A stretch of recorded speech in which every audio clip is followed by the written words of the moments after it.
النهارده احنا في جامع الحاكم بأمر الله اللي أنشأه العزيز بالله الفاطمي خامس الخلفاء الفاطميين، ثم تولى بناؤه بعد ذلك ابنه الحاكم بأمر الله.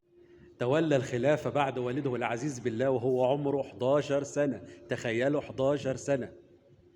كان أول ما يصحى الصبح تطق في دماغه هدولي كل الكنائس والمعابد، وبعد شوية رجعوا تاني المعابد والكنائس ورمموهم تاني.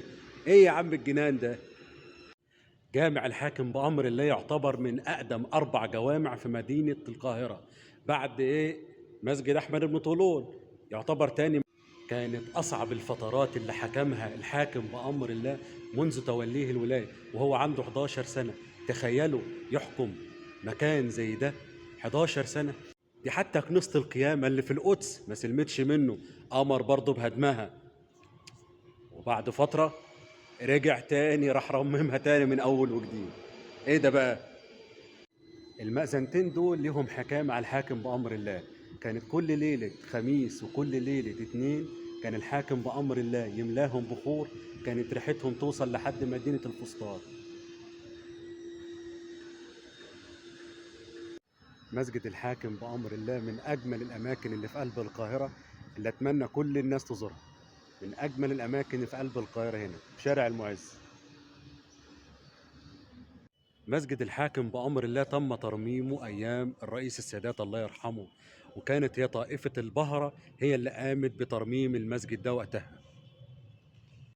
ومرة كان ماشي الحاكم بأمر الله فسمع زي ضحك وهزار فوق السطح بتاع البيوت، فبص لقى سيدات كتير قاعدين طبعا بيتسامروا في الظهرية والكلام ده، فمنع ظهور أو نزول الحريم خالص الشوارع. طب إزاي؟ أو عشان يأكد الموضوع ده ادى أمر إن هو ممنوع صنع الأباقيب أو الأحذية بتاعت السيدات. الموضوع ده فضل 7 سنين لحد ما الحاكم بأمر الله مات. تخيلوا. كان بيعاون الحاكم بأمر الله لما تولى الحكم وعنده 11 سنة الوزير برجوان، وأول ما الحاكم بأمر الله شد حيله وتم 15 سنة موت الوزير برجوان. الملوخية بقى دي لها حكاية ورواية. لما منع الحاكم بأمر الله أكل الملوخية وزراعتها كانت مرتبطة بأمرين، هي وأكل الجرجير، يعني حرم الملوخية وحرم الجرجير. طب ليه؟ قال لك إن الملوخية معاوية بن أبي سفيان كان بيحبها فمنع زراعتها ومنع أكلها. وبرضه الجرجير قال لك السيدة عائشة كانت بتحب الجرجير، هم كانوا بيقولوا كده أو المقولين كانوا بيقولوا كده. منع زراعة الجرجير ومنع زراعة الملوخية، وأمر إن هم ما يزرعوش خالص في قلب القاهرة. انتوا عارفين يعني ايه حاكم